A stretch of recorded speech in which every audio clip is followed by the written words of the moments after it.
Muy buenos días, buenas tardes, buenas noches, en función del lugar desde el que me estén escuchando. Es un placer el poder estar compartiendo con ustedes esta presentación, sobre todo por el motivo por el que estoy aquí con ustedes.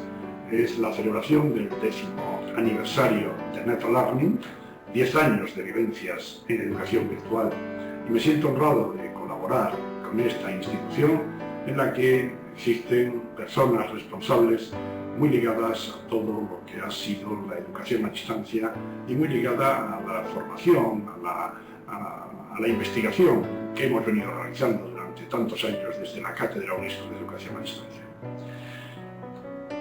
Les voy a hacer una presentación en la que yo creo que les voy a trasladar muchas preguntas y algunas respuestas. Algunas respuestas donde no existen las respuestas, pues a veces diría que no sé ni siquiera si existen, y en todo caso se las propongo para que ustedes puedan responder algunas de estas preguntas que yo les voy a trasladar. ¿De qué les voy a hablar? Pues miren ustedes, ahí tenemos el esquema que yo les voy a presentar. Hablaré de la educación, cómo era la educación siglos atrás, qué hay hoy que puede hacer que todo cambie tanto también en la educación, qué fue lo que de hecho cambió en la educación en general y en la educación a distancia en particular. Si ha habido esos cambios, los cambios sobre todo en educación a distancia, que es lo que me interesa, han sido radicales. Y después, si estamos hablando de la web 2.0, el fenómeno actual de estas tecnologías colaborativas, de todo lo que supone el software 2.0, hay un elemento sustancial que me inquieta, que me preocupa y que yo estoy tratando de plantearlo siempre que tengo ocasión en mis últimas presentaciones. El compartir esta acción concreta que sobre todo a los que somos docentes, universitarios, creo que la deberíamos tener en el vértice de nuestros proyectos, de nuestras intenciones y también de nuestras ilusiones. Bueno, pues vamos allá, vamos a ir recorriendo estas 6 partes que yo les propongo hoy. ¿Cómo era la educación? Muy brevemente, van a ser simplemente unas pinceladas, pero esta es una primera pregunta que yo les planteo. ¿Nos remontamos? ¿Recuerdan ustedes estas escuelas de principios del siglo pasado? Todos los chicos sentados en sus pupitres, unos detrás de otros, todos muy modositos, muy bien colocados. Es una realidad que aquellos que tengan más edad pues observarán que no queda muy lejana ese tipo de escuela. Vamos a dar un salto porque a nosotros lo que nos interesa es la educación a distancia. Y verán ustedes que quizás no hace demasiado tiempo, vuelvo a reiterar, aquellos que bien hayan estudiado sobre la educación a distancia o que tengan referentes de personas que sí que compartieron este tipo de actividades, observarán que aquella educación a distancia de los inicios, les estoy hablando a ustedes de esa educación a distancia en la que comenzaron sus actividades 2 instituciones tan prestigiosas, por ejemplo, como la Open University y como la UNED española, que han sido prototipo en tantas acciones formativas a distancia que se han desarrollado después de aquellos finales de la década de los 60, inicios de la década de los 70 del siglo pasado, donde el material impreso era elemento sustancial. Como ustedes pueden observar, este material impreso, donde hay una referencia a unidades didácticas, guías didácticas, un material impreso, donde saben ustedes que fundamentalmente el correo postal era elemento sustancial para lo que eran los sistemas de comunicación bidireccional entre el profesor y los estudiantes y naturalmente el teléfono que tenemos también ahí representado. Pasaron unos años más y a esos elementos que yo les había dibujado con anterioridad se le incorporaron uno de ellos de manera bastante inmediata. Uno de ellos, verán ustedes, que es la radio. La radio ha sido un componente, una herramienta, una tecnología esencial en todo lo que supuso aquellos inicios de la educación a distancia. Y yo bien que siento que a la radio no se le haya sacado todo el jugo que se le podría haber sacado, incluso actualmente, y ahora me estoy dirigiendo sobre todo fundamentalmente a amigos latinoamericanos, y en cuantas situaciones en algunos países de América Latina en donde todavía la radio debería seguir siendo un elemento sustancial para la formación, para la educación, dado que se precisan pocos medios para que el destinatario con un pequeño transistor pueda atender y pueda seguir lo que puedan ser las enseñanzas de la institución. Y naturalmente un fenómeno, aunque todavía lógicamente mi dibujo lo represento con un televisor clásico de aquellas primeras épocas, que ha sido una tecnología, una herramienta también muy importante en los desarrollos de la educación a distancia. Si damos un pequeño paso más, pues ese transistor, que ya no era la radio que dibujábamos anteriormente, la televisión, los computadores comenzaron a aparecer, los ordenadores. Estos eran elementos también importantes en su arranque, en experiencias pioneras, en donde ya se estaban implantando estos sistemas. Y verán ustedes que continuábamos naturalmente con el material impreso como elemento sustancial de una educación a distancia de calidad. Bien, vamos a dar un salto cronológico importante, porque bueno, esos desarrollos se vinieron sucediendo, pero no era mi intención hacerles un planteamiento de la historia de la educación a distancia. La siguiente pregunta que me planteo, y digo que esto está lleno de preguntas, ¿qué hay hoy? Pues bien, ustedes, he preferido plantearles en la pantalla pues una serie de datos. Podríamos plantear muchísimos más, y esto solamente bastaría con acercarnos a Internet, hacer búsquedas y encontraríamos este fenómeno, todo lo que está sucediendo ahora, todo lo que nos condiciona con el fenómeno de Internet fundamentalmente y la web 2.0.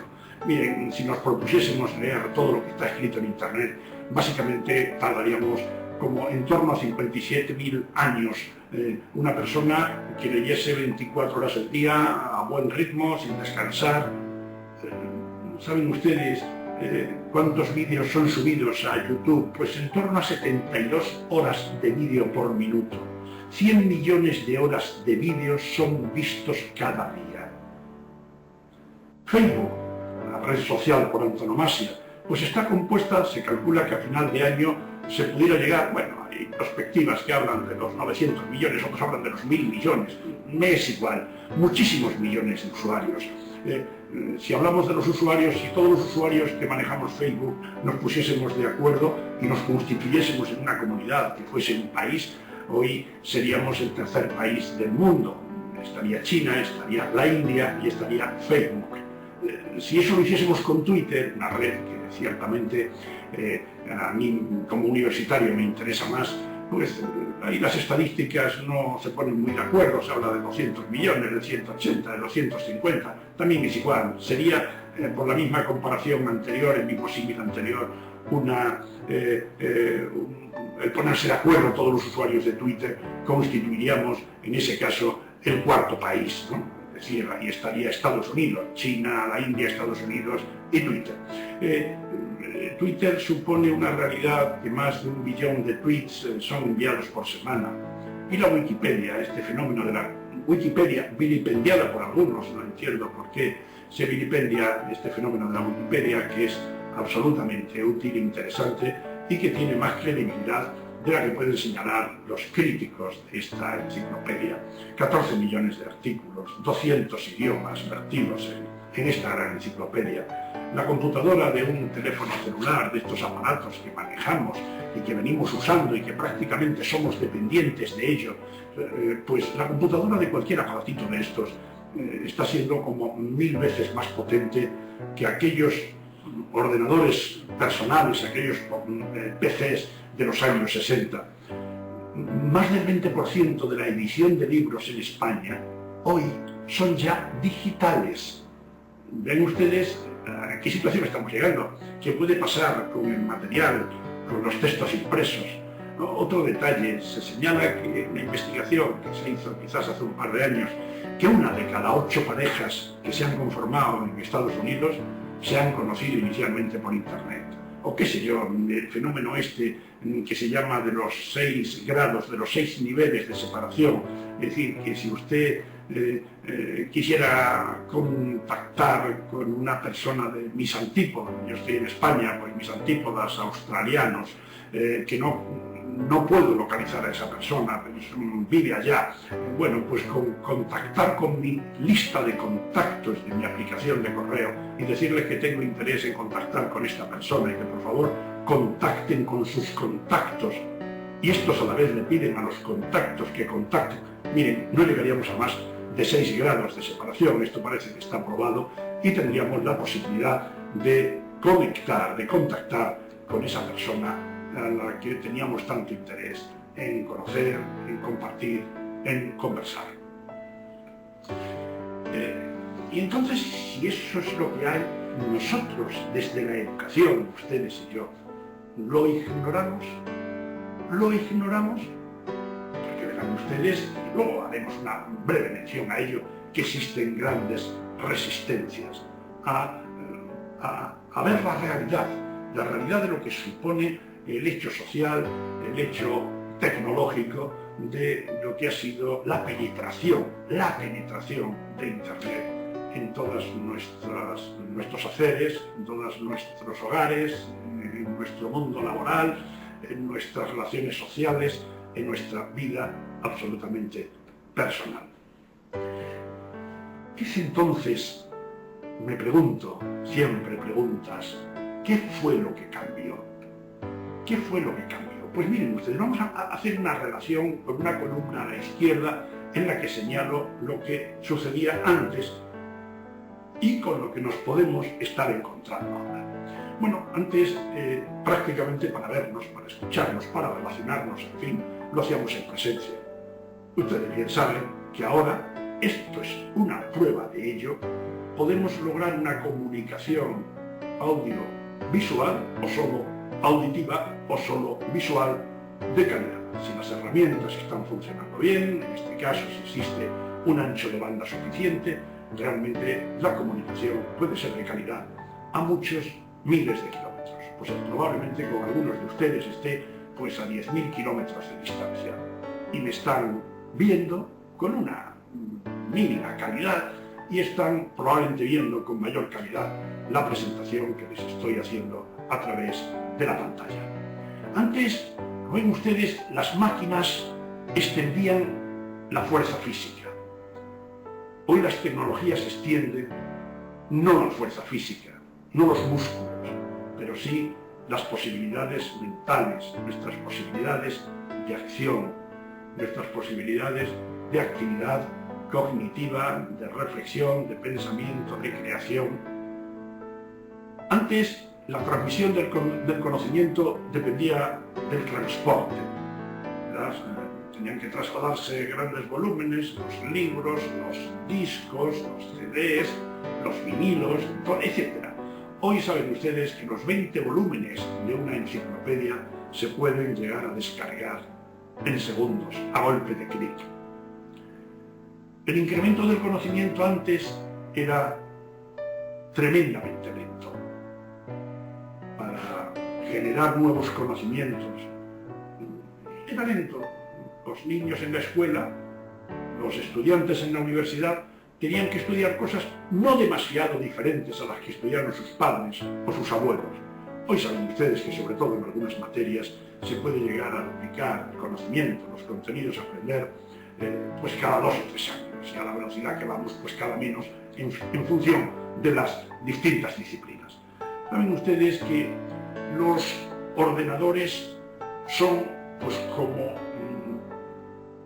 millones de veces, no daría el dato, mucho más potentes que los de hace 50 años. Fíjense el ejemplo que les pongo aquí. Si un coche, un auto, un carro, como se denomine en cada país, hubiese evolucionado a la misma velocidad que los sistemas informáticos, que estos sistemas tecnológicos que estamos utilizando ahora, realmente llegaría a costar ese coche, ese auto, menos de 1 céntimo de euro.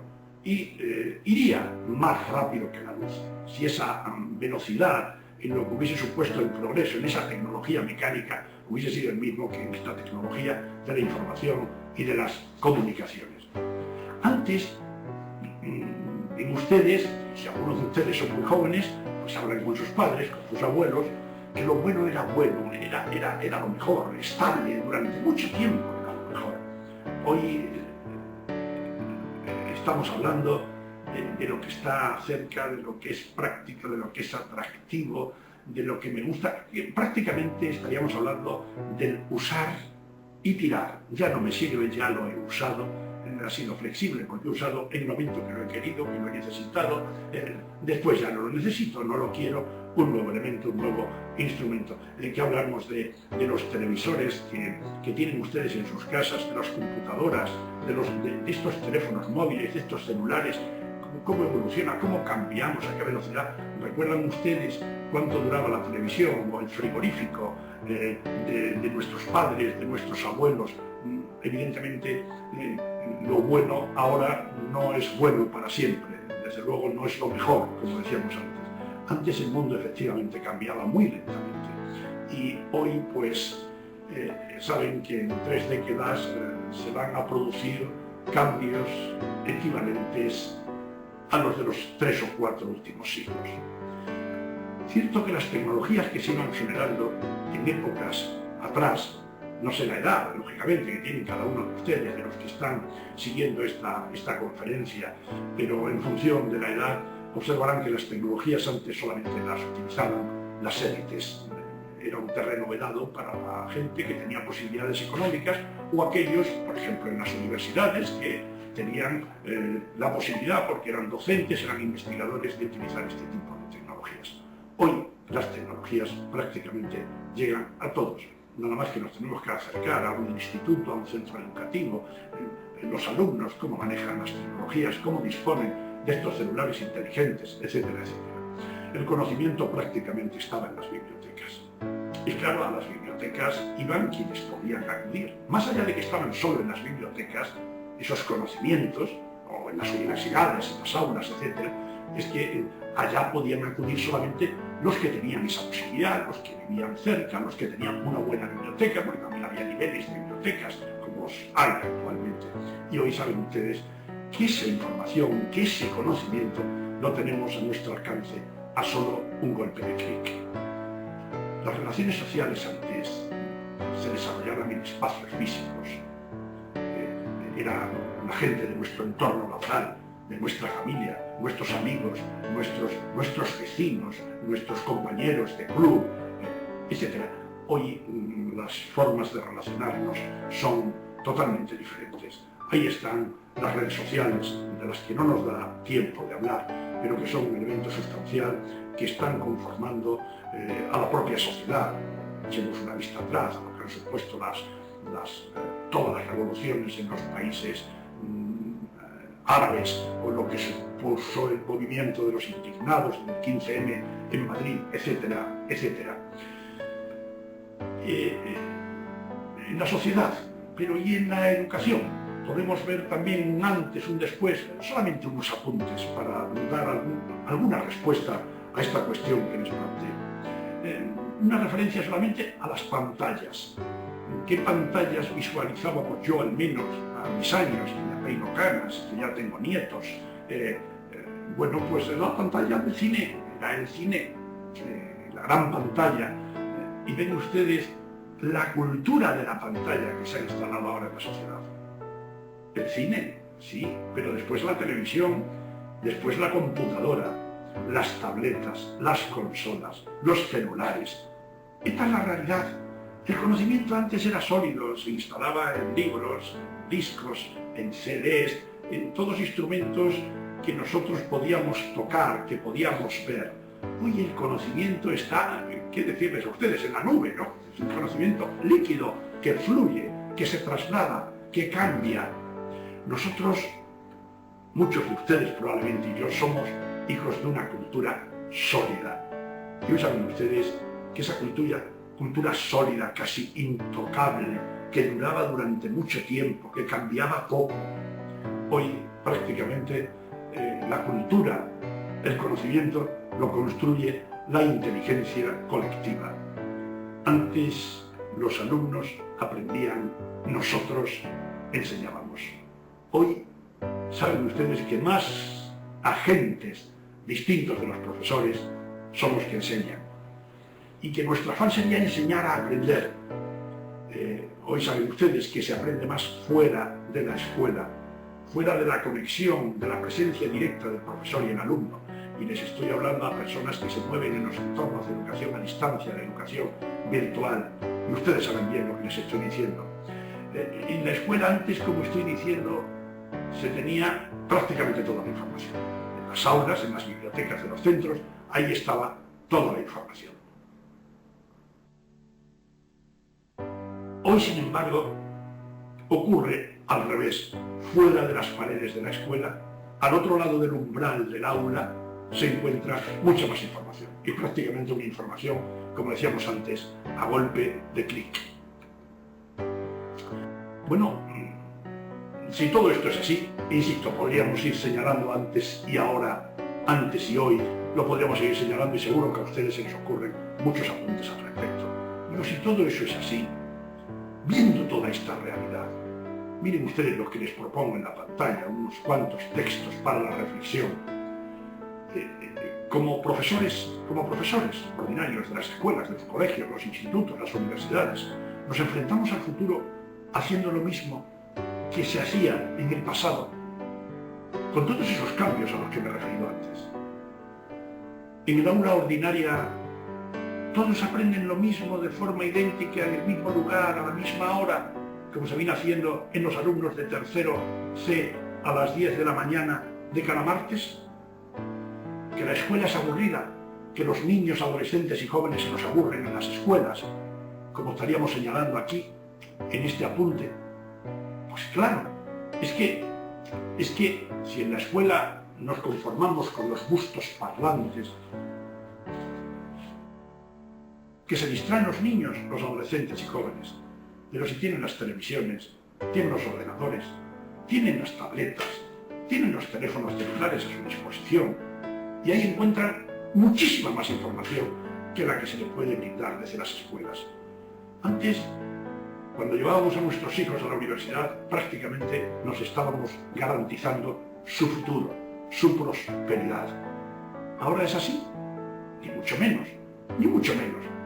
El que alguien finalice una carrera, unos estudios universitarios, no es motivo suficiente para garantizar su futuro y su prosperidad. Seguimos en las universidades con profesores que dictan y estudiantes que toman nota de los apuntes de los que luego se les va a solicitar el examen. ¿No se encuentra antes toda esa información que un profesor se empeña en dictar a golpe de clic, poniendo varias búsquedas, por ejemplo en Google?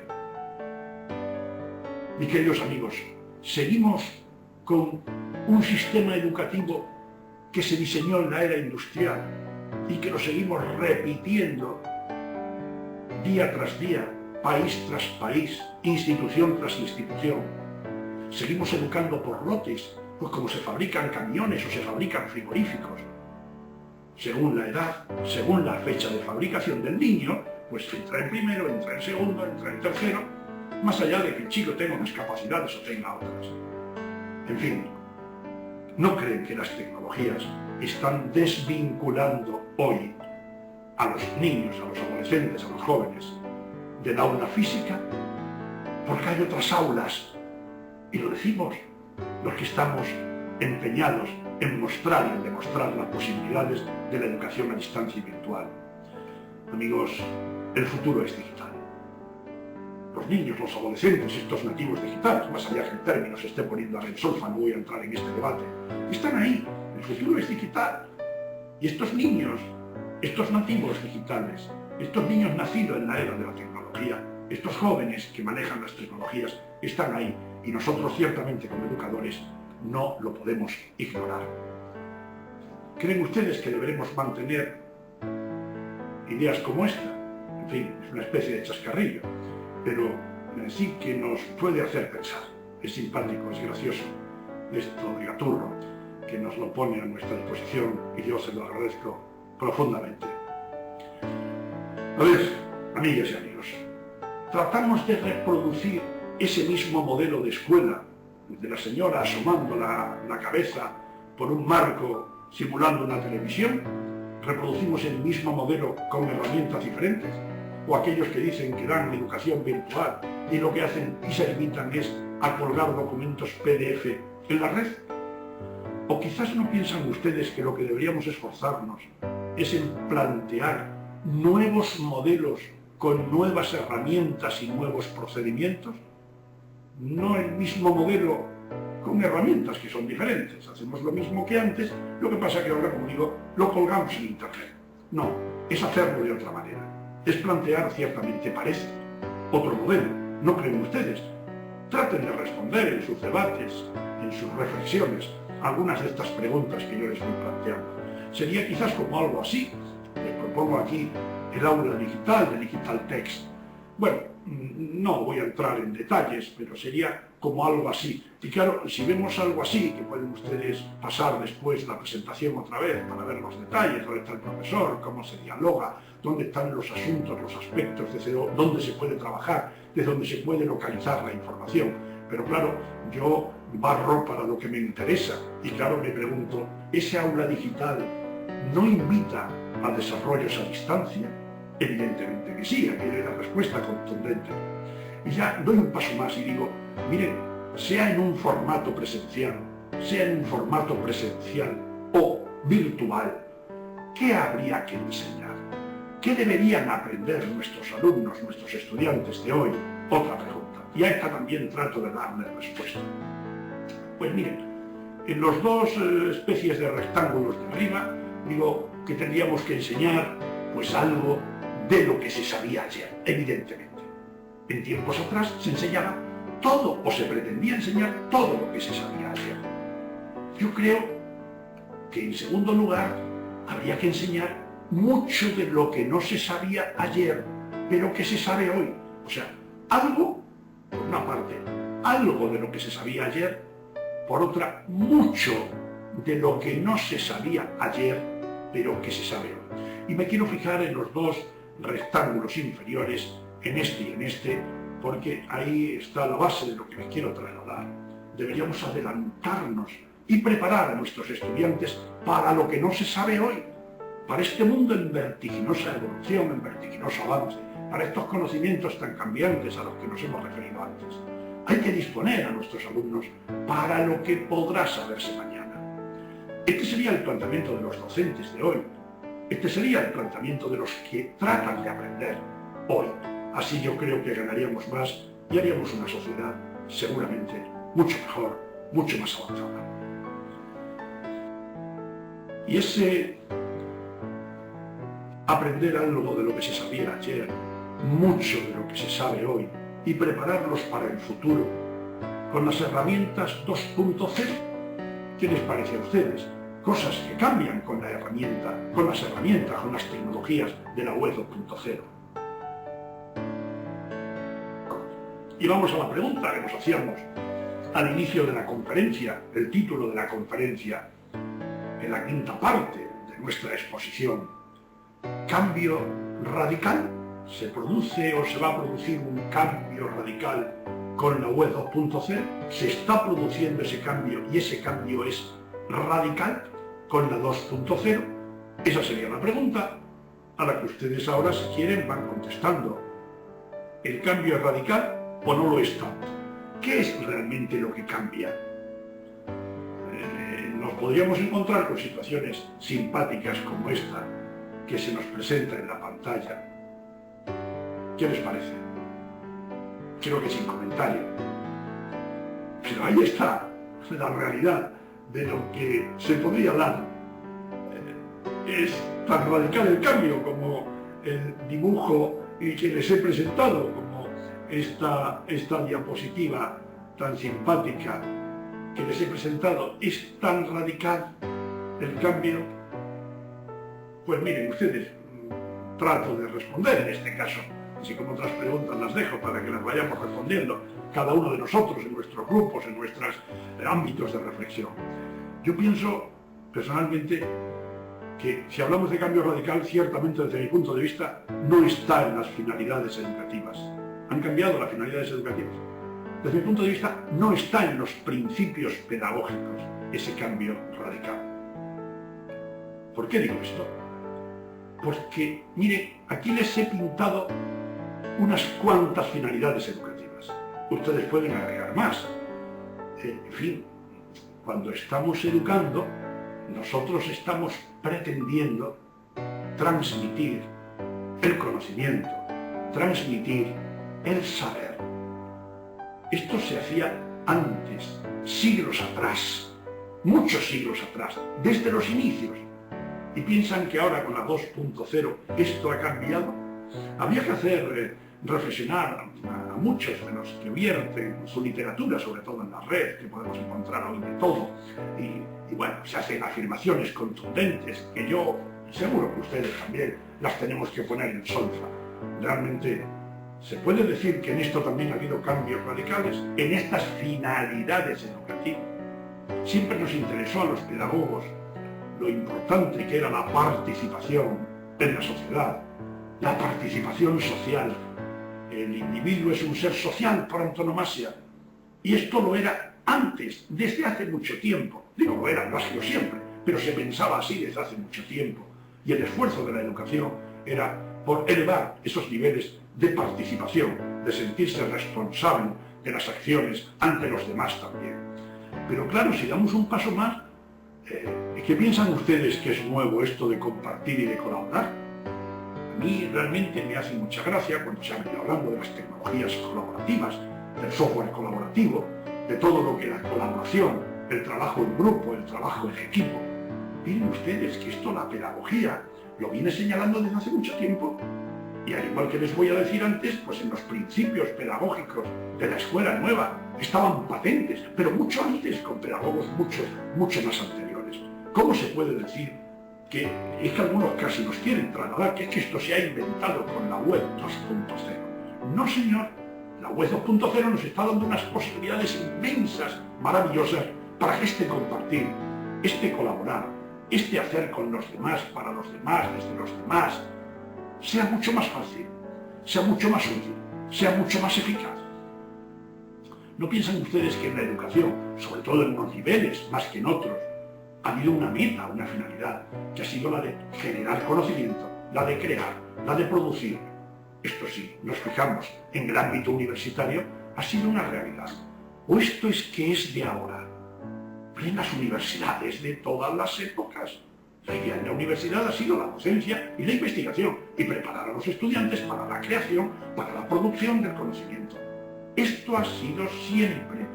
Que ahora existen más posibilidades con las tecnologías 2.0, sin lugar a dudas. En fin, nuestras formas de, más allá de la colaboración y del compartir, de relacionarnos, de socializarnos. Bueno, esto ha subido unos enteros fabulosos, nadie lo puede poner en duda, con las tecnologías que hoy tenemos a nuestro alcance. Esto es, sin duda, un avance sensacional, pero el preparar a nuestros estudiantes para la relación, para la socialización, y antes, el ser humano es social, la potenciación de sus aspectos individuales y sociales, que es una finalidad de siempre. Y mis queridos amigos, si nos movemos en la universidad, investigar ha sido una preocupación, y lógicamente una universidad deja de ser universidad si no tiene preocupación en la investigación. Será otra cosa, será un centro docente de nivel superior. Bien, si quieren ustedes lo calificamos así, pero no es una universidad. La universidad tiene muy unido, muy pegadito una función a la otra, la de la docencia y la de la investigación, aparte de otras, como podría ser la extensión universitaria. En algunos docentes, evidentemente, se habla desde la perspectiva docente también la gestión universitaria, la administración universitaria. Bien, vean ustedes que finalidades educativas, que podríamos señalar muchas más. Hombre, pues yo creo que no ha habido cambio radical. En potenciarlas es posible que sí, cómo se han potenciado, pero en la finalidad en sí, creo sinceramente que no. Pero si damos un paso más y nos queremos fijar en los principios pedagógicos, estos principios pedagógicos que se han denominado en muchos casos principios pedagógicos contemporáneos de finales del siglo XIX hasta ahora. La escuela nueva que nació a finales del siglo XIX los impulsó, pero muchos de esos principios provenían de mucho antes. En la pedagogía más clásica ya se defendían este tipo de principios. ¿Es que ahora con las tecnologías el principio de la individualización ha nacido, ha surgido? No, se está potenciando tremendamente. Es decir, las posibilidades que las tecnologías brindan para el desarrollo personal, individual de cada sujeto son inmensas. Pero esto ya existía. Esta preocupación ha venido en la educación existiendo desde siempre. Extraer, era la educación, extraer desde dentro toda la potencialidad, todas las posibilidades que pueda el individuo plasmar y que pueda el individuo poner en juego, actuar lo que estaba en potencia, hacerlo en acto. La socialización y la colaboración, lo hemos dicho antes en la finalidad, como finalidad allí estaba, pero como principio que nos debe también guiar es un elemento sustancial. La autonomía y la independencia. Hombre, no existiría educación. ¿Qué sentido puede tener la educación si no pretendemos la autonomía e independencia del sujeto? Son principios fundamentales de la educación. Y esto en cualquier planteamiento, cierto desde la enseñanza primaria hasta la universidad, desde la enseñanza infantil hasta la universidad, el formar sujetos autónomos que se sepan guiar por sí mismos es una meta y es un principio en el que tenemos que apoyar nuestros desarrollos posteriores como educadores y como docentes. El principio de actividad. Pues claro que ahora todo lo que puede ser procesamiento, activación, está mucho más a nuestro alcance con las tecnologías aplicadas a la educación. Pero la actividad ha sido un principio defendido. Bueno, todo el activismo pedagógico está ahí. Los que sean ustedes amantes de la pedagogía, verán ustedes que la actividad ha sido un principio que ha guiado a tantos pedagogos, a tantos historiadores de la educación, como un elemento sustancial. El aprendizaje, lógicamente, es mucho más sólido, es mucho más contundente cuando ese aprendizaje es activo. Ya saben ustedes aquello de que olvidamos mucho de lo que oímos y aprendemos poco de ello. Si lo vemos, lo aprendemos mejor y es más sólido lo que aprendemos. Si vemos y escuchamos, todavía lo aprendemos con más facilidad y además se hace más durable. Si lo hacemos, si lo activamos, si procesamos, evidentemente los aprendizajes son mucho más sólidos, más duraderos y más fáciles de que queden ahí grabados, como digo, durante mucho tiempo. No digo nada si eso que queremos, ese conocimiento del que estamos hablando, además lo enseñamos, ¿no? Pero esta ya es otra cuestión. Si lo enseñamos, ya aquello queda mucho más claro, evidentemente, en la persona que lo está enseñando, que antes obviamente lo tuvo que aprender. El principio de la intuición, pues claro que naturalmente ahora da un salto cualitativo con las tecnologías, pero el principio de la intuición se ha venido defendiendo desde siempre. Y en un momento había pantallas donde se proyectaban con diapositivas nuestros estudiantes, en otro momento los profesores, los maestros, pues llevaban una hoja de una planta allá, o se llevaba a los chicos a ver a los animales, o se llevaba haciendo todo lo que pudiera ser un dibujo en la pizarra. La intuición siempre ha sido un elemento también sustancial en la pedagogía, pero este principio ha existido siempre. Lo que pasa es que ahora se potencia con las tecnologías. La posibilidad de ver los procesos, los procedimientos industriales, pues donde mete el ojo, el objetivo de una cámara, allá donde nosotros después se lo podemos presentar al estudiante, y para eso no hace falta ni siquiera que exista relación presencial, como defendemos los que tanto defendemos la educación a distancia. En fin, el principio, amigos, de la creatividad como elemento también sustancial y fundamental. Siempre hemos querido que nuestros estudiantes sean creativos, que tengan ese pensamiento divergente, que puedan dar soluciones distintas ante los mismos estímulos. El ser humano, de hecho, es así. No somos animales que respondemos de la misma manera siempre ante estímulos idénticos. Somos seres humanos y tenemos esas posibilidades. Y la creatividad, la divergencia, todo lo que pueden suponer estos elementos de respuestas distintas, de creación, de innovación, va unido a lo que son procesos educativos serios. Y al principio del juego. Al principio del juego a veces se le ha criticado muchísimo. Es decir, los niños lo que tienen es que aprender y no jugar. Mire usted, se puede aprender jugando. Y esto también, la pedagogía lo ha dicho desde hace mucho tiempo, no estoy descubriendo absolutamente nada. Se puede aprender, se aprende mucho jugando. ¿Qué me dicen ustedes de la gamificación? Pues los juegos actuales en red, que sirven para aprender. Con las tabletas, con los teléfonos celulares, con los ordenadores, con las tecnologías, el juego como elemento fundamental para el aprendizaje. Es cierto que lo que supone diseñar, elaborar, desarrollar juegos que puedan tener unas finalidades educativas, en muchos casos no es fácil. pero hay muchísimos juegos en el mercado que tienen finalidades, en muchos casos sin saberlo los propios creadores, que tienen finalidades de carácter educativo. Bueno, si estamos hablando de estos principios, de estas finalidades educativas, yo diría, oiga, ¿y de las herramientas y recursos que sirven para la educación? ¿Qué decir de esto? ¿Qué herramientas nuevas para esos nuevos modelos y procedimientos de los que les hablaba antes? ¿Se recuerdan diapositivas atrás que yo les señalaba que teníamos que ir a modelos nuevos con nuevas herramientas, no al mismo modelo con herramientas distintas? Pero bien, hemos hablado de finalidades, de principios, y digo, ¿y qué herramientas para todo esto? Bueno, sería muy difícil, bueno, realmente sería una conferencia completa con cada una de las herramientas. Pero miren, después de darle vuelta a decir, ¿qué les presento? Pues me he permitido traerles a ustedes algunas, son varias pantallas de estas como la que le presento, de la aplicación de Sinvalo, que seguro que algunos de ustedes la conocen, y que yo les brindo ahí, que son las que yo utilizo. Esta es una de mis pantallas, una de las fundamentales. Como fundamentales utilizo 4 o 5 similares a esta.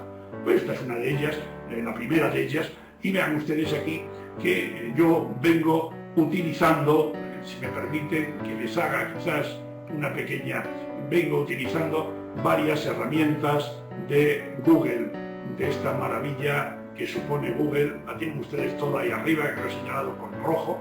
Lógicamente el Gmail, los documentos, el calendario, las imágenes, todo lo que supone compartir también desde Google, fotografías, la traducción, los sitios web que se pueden generar, los mapas, todo lo que supone el mundo, el universo, ¿no? A través de etcétera, ¿no? Aquí abajo les he puesto algunas de las herramientas que están ligadas a redes sociales. Vean ustedes toda esta parte de aquí, todo esto son redes sociales que yo vengo manejando, y que aquellos de ustedes que me sigan en las redes sociales verán que estoy ahí y que les invito a estar conmigo, si es que les puedo decir algo interesante. Bueno, seguimos aquí abajo con más posibilidades, son todas herramientas que me gustaría quizás exponérselas o trasladárselas, pero bueno, no vamos a tener tiempo y solamente bastaría con que las vean ustedes. Esta herramienta, esta de el Evernote, esta es muy interesante, la Wikipedia, para manejar documentos. Bueno, nuestra red, aquí está. Después me permito concretamente invitarles a ustedes a participar en ella. Los wikis, más documentos, publicaciones de documentos, más aquí estas que utilizo también con frecuencia. Relativo a imágenes, pues tengo aquí este par de ellas, ¿no? Que son muy conocidas y muy famosas para realizar diagramas. Todo relativo a vídeos, pues aparecen aquí otras cuantas que sirven para manejar o para editar imágenes, para realizar infografías, para crear vídeos. Bueno, los mapas mentales, los pósters, que son unos elementos interesantísimos para la educación, la generación de encuestas, ¿no? De cuestionarios. El portfolio, otro elemento fundamental también. Los pósters, más pósters. Bueno, el Dropbox, supongo que lo utilizan ustedes. Si no lo utilizan, les invito a que lo hagan. Yo lo llevo utilizando muchísimos años y realmente me da una inmensa utilidad. El Prezi, bueno, pues como un sustitutivo del PowerPoint, el Moodle, el Zotero para la investigación, etcétera, etcétera. Y así, como digo, unas 3 o 4 pantallas fundamentales, tengo muchas más, pero no las uso evidentemente todas, y de todas estas tampoco las uso todos los días, todas, como pueden imaginarse, pero las tengo ahí muy a mano, toda la información que yo creo que resulta interesante, como herramientas 2.0 que sí que son distintas. Esto sí parece que ha cambiado, ¿no? ¿Se imaginan ustedes? Bueno, aquí les pongo abajo la web de la que he obtenido esta diapositiva, del docente enchufado, el docente conectado, el docente 2.0.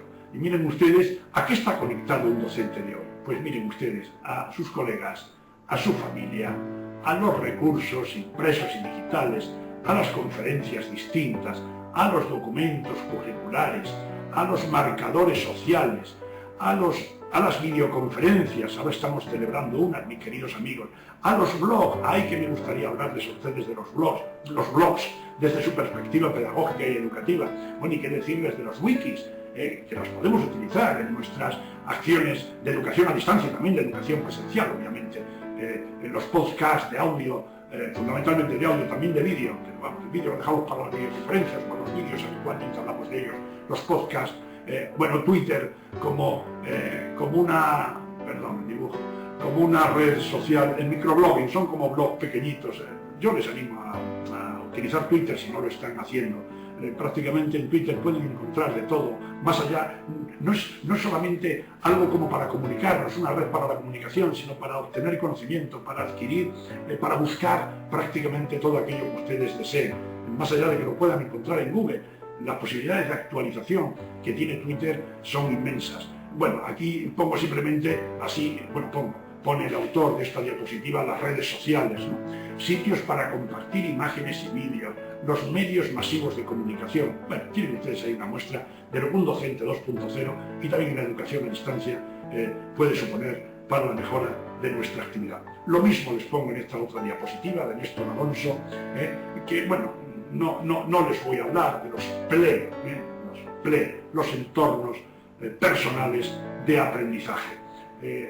Esto también se ha puesto de moda desde hace, pues, fundamentalmente 2-3 años, fundamentalmente, y bueno, merecería también la pena una conferencia en torno a los PLE, a estos entornos personales, que son prácticamente esas herramientas a las que yo aludía antes, que yo vengo utilizando, o las herramientas que utilizaba este docente 2.0, es decir, que hoy no aprendemos solamente de aquellas unidades didácticas o guías didácticas de los inicios de la educación a distancia, o de una emisión radiofónica o televisión, sino que son tantos elementos, tantas herramientas, tantas posibilidades de nuestro entorno que es personal y que lo utilizo para el aprendizaje.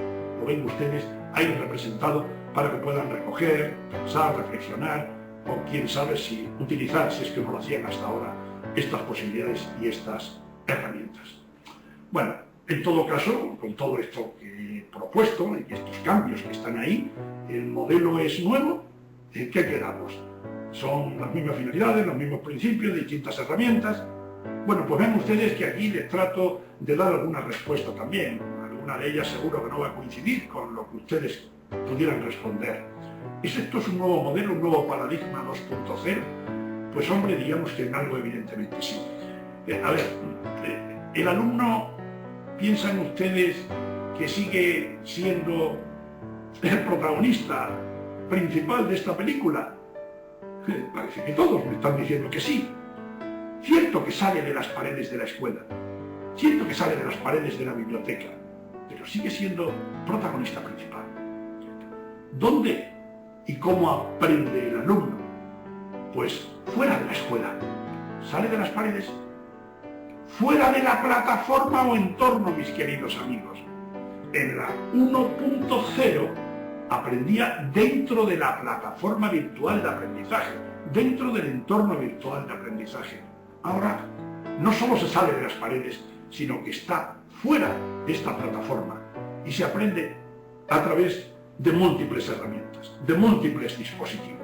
Todos los dispositivos que se encuentran en nuestro entorno, todas las posibilidades que tienen estas herramientas tecnológicas. De manera que a la respuesta de dónde y cómo aprende, parece que evidentemente ha habido un cambio absolutamente sustancial, absolutamente radical. Oiga, pero ¿cambia el rol del estudiante, el papel? Pues hombre, ¿no les parece que el receptor ha pasado a convertirse en constructor social del conocimiento? Porque no se limita a abrir su cerebro para que el profesor vuelque en ese cerebro todo su saber, para que aquello que se le dice que estudie y que trabaje se convierta en saber propio, sino que él mismo puede construir, él mismo puede responder, él mismo puede debatir, él mismo puede mezclar lo que le viene de un lugar y de otro para elaborar, para construir. Los alumnos, pero ¿y nosotros? ¿Y los docentes? ¿Existe cambio? Pues hombre, si lo hemos dicho de los alumnos, de generador de conocimiento, pasamos a ser también receptores. Antes éramos los que generábamos, o por lo menos, quizás es muy generoso esto de generar conocimiento, por lo menos transmitíamos conocimiento, transmitíamos información. ¡Ay! Transmitir información. ¿No hubiese sido mejor que hubiésemos hecho comunicación? porque la comunicación tiene un nivel superior a la información. Bueno, en definitiva, todo esto serían elementos para el debate, evidentemente. El profesor de hoy es más guía, tiene que ser más guía, ante la abundancia de contenidos, ante la abundancia de fuentes, ante la abundancia de entornos. Si no se convierte en alguien que ayude a filtrar, que oriente, que guíe, que anime, que dinamice. Oiga, ¿y las fuentes de ahora? ¿Existe cambio? Hombre, ¿siguen siendo las mismas? La autoridad sí. La autoridad sea del docente, sea del documento, del autor del documento, sea de quien está dictando esa conferencia. La autoridad no la podemos, la autoridad científica, la autoridad en el conocimiento, no la podemos obviar. Pero también ahora son importantes los iguales, los otros, todo lo que está en el nivel horizontal de los iguales, de los pares. Eso también es tremendamente importante, desde luego mucho más importante que antes. Y ahora esas fuentes se manejan, como ustedes saben, con etiquetas. Más allá que de escribir una fuente, ahora le manejamos etiquetas para que sus búsquedas, sus clasificaciones, sus ordenaciones, sus taxonomías sean mucho más sencillos realizarlas y las tengamos a nuestro alcance con unas posibilidades inmensas de recibir y que nosotros después podamos filtrar, etc. Bueno, todo esto ya lo hemos ido señalando. Las herramientas y recursos, ahí sí, ahí también, diríamos, no ahí sí, ahí también existe un cambio absolutamente radical, como hemos dicho anteriormente. Bien, mis queridas amigas y amigos, este 2.0 que está penetrando, ha penetrado en la sociedad, ha penetrado en la sociedad, lo estamos incorporando para que penetre también la educación. ¿Y esto se está desarrollando sin dificultades? Pues hombre, a lo mejor esto les hace recordar algo, ¿verdad? Ay, les planteo una manifestación, ¿verdad?, de protesta contra las nuevas tecnologías. No a la rueda, no a las tecnologías, no al no a todo. Resistencias, todas, siempre, muchas, claro que sí. ¿Dificultades? ¿Ustedes piensan que existe en su país, en su entorno, aceptación social y política de todo lo que viene, de la red, de Internet, de la educación a distancia, de la educación virtual? ¿No existe también, además de socialmente, una resistencia en muchos queridos colegas suyos? Las resistencias al cambio, que yo siempre digo que las resistencias son buenas, porque así a los innovadores deberemos afinar mucho más para lograr nuestros objetivos, pero a veces crean una cantidad de obstáculos que no nos dejan avanzar. Necesitaríamos un cambio, también en muchos casos radical, de actitud de muchos colegas docentes que se resisten a cambiar. Haría falta unos buenos diseños de formación del profesorado, de formación de los docentes que quieren utilizar estas herramientas, y si no las quieren utilizar habría que enseñarles para ver si somos capaces de motivarles para que descubran las posibilidades inmensas que tienen. ¿No les parece que también a nivel social, a nivel de administraciones, de políticas, etcétera, no existe el reconocimiento suficiente para esta formación, para esta capacitación, para esta innovación docente? ¿Ustedes creen que se valora realmente a los docentes que manejan todo esto, que quieren innovar, que desean utilizar los sistemas nuevos porque conocen y saben que pueden mejorar? No solamente como alarde o como fuegos de artificios, que queda muy bien aquello plasmado allá, pero que después puede ser de poca eficacia. No, sino cuando está probado que aquello funciona. Estos docentes que quieren innovar, incorporar, integrar, más que incorporar, integrar esas tecnologías. También la evaluación, evidentemente, debería cambiar de manera radical, solamente, no ya solo porque habitualmente la hemos dirigido solo a los estudiantes, a sus rendimientos académicos. Tiene que existir la evaluación institucional, evaluación de profesorado, evaluación de programas, evaluación de finalidades, de objetivos, evaluación de la evaluación, y además con las herramientas tecnológicas nuevas. No se trata de los exámenes clásicos para que me vuelques en una hoja todo lo que yo te he dicho que estudies o todo lo que has tomado de los apuntes que yo te he dado, que yo te he dictado. En fin, pongo al final, en muchos casos esto se pone al principio, yo he preferido ponerlo al final, la infraestructura tecnológica. Es decir, si lo demás arriba no funciona, pues poco haríamos. Evidentemente, mal podremos utilizar las tecnologías si no disponemos de ella. Es decir, si no hay tecnología, también sobra todo lo demás. ¿Para qué vamos a innovar si no disponemos de la tecnología suficiente para que podamos plantear nuestras reflexiones, las podamos plasmar como acciones innovadoras? Bien, y terminamos ya con la última parte de la exposición, aquello que les decía al inicio, que me inquieta, que me preocupa y que también me daría para desarrollar con ustedes mucho tiempo de reflexión, sobre todo si lo dirigimos a profesores universitarios. ¿Compartimos? ¿De verdad compartimos nuestro saber, nuestro conocimiento? ¿No deberíamos hacer un esfuerzo serio por compartir más y mejor? Miren, un docente 2.0, diría de cualquier nivel, pero sobre todo si estamos moviéndonos en niveles superiores de formación, debe tener una serie de competencias muy más que superadas, en buscar la información, en consultar, en ordenar, en curar los contenidos, en almacenar, lo subrayo de forma clara, en compartir, lo pongo con mayúscula.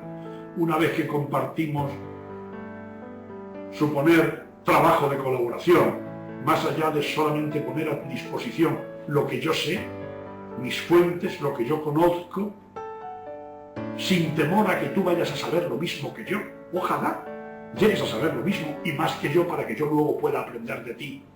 En esta colaboración que podamos reelaborar, en la reelaboración a través de la reflexión, para que juntos podamos construir. Y al final no quedarnos con eso que hemos construido, sino que al final lo podamos publicar y ponerlo a disposición de toda la sociedad, de todo el mundo, en este caso académico quizás, para que pueda aprovecharse y a través de esos conocimientos que nosotros hemos puesto a su disposición pueda crecer ese saber, pueda crecer ese ámbito del conocer. ¿No les parece a ustedes que esto quedaría así? Y esto valdría pues, para los ámbitos de reflexión y de investigación incluso, y que nosotros con nuestros alumnos se lo podamos transmitir. Busquen ustedes, consulten, curen y ordenen, almacenen, compartan, colaboren, relaboren, reflexionen, construyan juntos y denlo a la luz, denlo después a conocer, publíquenlo. Mira, me motiva estas imágenes de Deisu Javier en su blog, que yo las he adaptado, las he hecho por fases. A ver, no les voy a hacer comentarios. Aquí diría cada burro, cada asno de estos, yo lo mío, yo mi montón, yo voy a consumir esto, pero yo solo, lo hago yo solo, probablemente nos vamos a encontrar con ese problema que se visualiza en las imágenes. Oye, compañero, ¿por qué no hablamos? ¿Por qué no compartimos? ¿Por qué no nos ponemos de acuerdo? ¿Por qué no trabajamos juntos? Sería una buena idea. Oye, pues quizás sí. Pues claro, a lo mejor así vamos a aprovechar y nos vamos a sentir tremendamente satisfechos, tremendamente alimentados y tremendamente felices. ¿No les parece? ¿Saben ustedes la teoría de las dos manzanas? Si tú tienes una manzana y yo tengo otra y las intercambiamos, pues tú sigues teniendo una manzana y yo sigo teniendo otra. Decía Bernard Shaw, si tú tienes una idea y yo tengo una idea y las mezclamos, las intercambiamos, reflexionamos sobre ellas, las remezclamos, entonces probablemente cada uno tenga una idea mucho más grande o simplemente vamos a tener dos ideas inmensas, crecidas, pero no una manzana cada uno, sino o una idea genial o dos ideas que van a ser mucho más ricas que las dos que teníamos con anterioridad. Miren ustedes, si hablamos de compartir, yo para terminar les quisiera invitar a que viniesen con nosotros, a que se inscribiesen en la red web. Es la red de la Cátedra UNESCO de Educación a Distancia. Tienen ustedes ahí su dirección. Yo les invito, les voy a recibir con los brazos abiertos. No tienen nada más que hacer que inscribirse y colgar una fotografía de su rostro. Van a ser recibidos con los brazos abiertos y ahí lo que hacemos es debatir sobre educación a distancia, sobre tecnologías aplicadas a la educación. todo el tiempo este ha sido un placer compartir con ustedes, compartir con los amigos y amigas de NetLearning, a quienes reitero mi felicitación por su 10º aniversario. Y como digo, si ellos desde esta diapositiva están agradeciendo mi presencia con ustedes, pues ha sido un placer estar aquí. Espero que la tecnología les haya permitido poder disfrutar de esta conferencia y que si les he brindado la posibilidad de alguna reflexión, de algún punto que les pueda hacer crecer un poquito, pues yo me sentiré altamente feliz. Amigas, amigos, como les he dicho, muchísimas gracias a todas y a todos y hasta una nueva ocasión.